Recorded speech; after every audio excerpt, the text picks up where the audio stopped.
कि हिंदुस्तान के वजीर दाखिला, जिनके पास कानून की डिग्री नहीं है मगर अपने आप को बहुत बड़ा कानूनदान समझते हैं, उन्होंने एक मीडिया के लोगों को इंटरव्यू देते हुए जनाब अमित शाह ने यह कहा कि असदुद्दीन ओवैसी, अगर यह कहा जाए कि सूरज मशरिक से निकलता है तो असदुद्दीन ओवैसी कहेगा कि नहीं, वो मगरिब से निकलता है।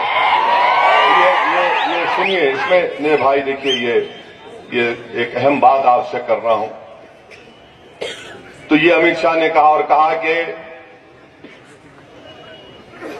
एनपीआर का, नेशनल पॉपुलेशन रजिस्टर का एनआरसी से कोई ताल्लुक नहीं है।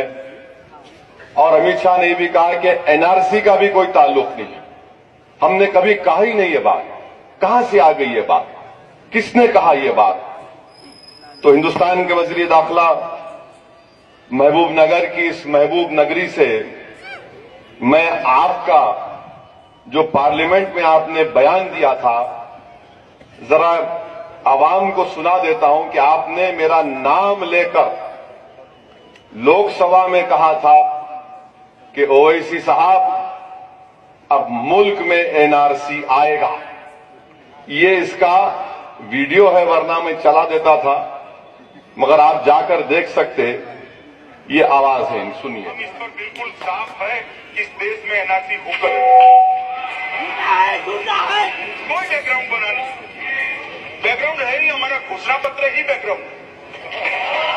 फिर से सुनिए। मान्यवर ओवैसी साहब ने अभी कहा कि एनआरसी का बैकग्राउंड बना रहे हैं। एनआरसी का कोई बैकग्राउंड बनाने की जरूरत नहीं है। हम इस पर बिल्कुल साफ है कि इस देश में एनआरसी होकर है। अब ये आज अमित शाह ने ये बात कही थी, ये तो मैं बना के ले नहीं लाया, ये तो मैं बना कर नहीं लाया, ये तो पार्लियामेंट का वीडियो है, लोकसभा के वेबसाइट का वीडियो है।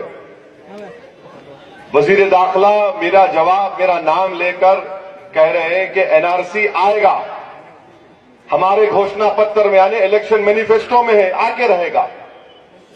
और 2 दिन पहले हिंदुस्तान के वजीर आजम दिल्ली के रामलीला ग्राउंड से तकरीर करते हुए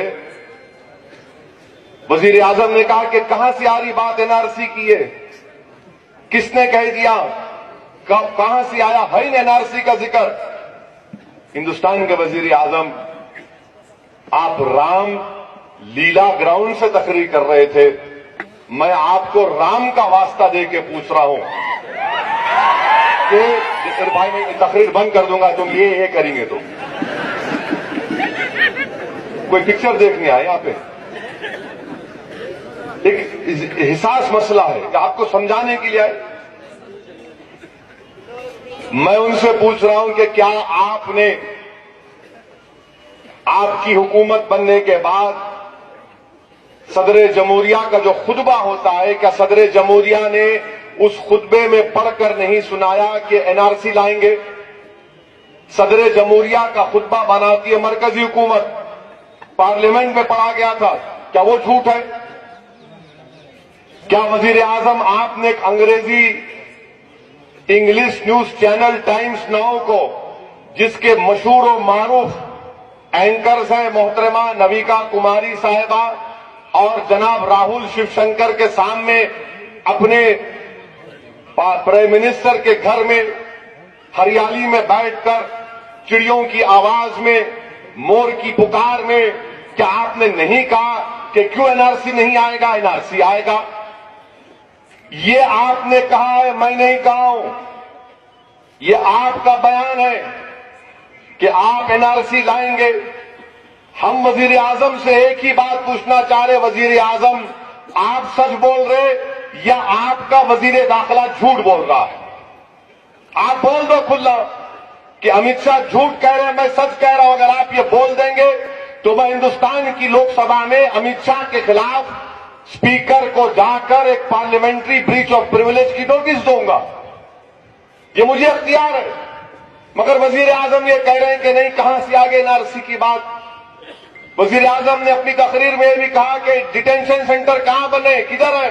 हिंदुस्तान के वजीर आजम महाराष्ट्र के उस वक्त के चीफ मिनिस्टर देवेंद्र फडणवीस ने, जो आपके पार्टी के चीफ मिनिस्टर थे, जो अब नहीं है, उन्होंने कहा कि नवी मुंबई में हमने डिटेंशन सेंटर की जमीन रख दी है। कर्नाटका के एक मुकाम पर डिटेंशन सेंटर बन चुका। आसाम में 7 फुटबॉल फील्ड के बराबर एक डिटेंशन सेंटर बन रहा है, और आप कह रहे हैं डिटेंशन सेंटर नहीं बन रहा है। हिंदुस्तान के वजीर आजम, हम तो ये आपसे उम्मीद नहीं कर रहे थे कि हां, अगर इलेक्शन के वक्त आप कुछ कह देते तो हम समझते कि आप एक लंबी तोप से मार रहे हैं, मगर ये तो मुल्क के एहसास मसला है।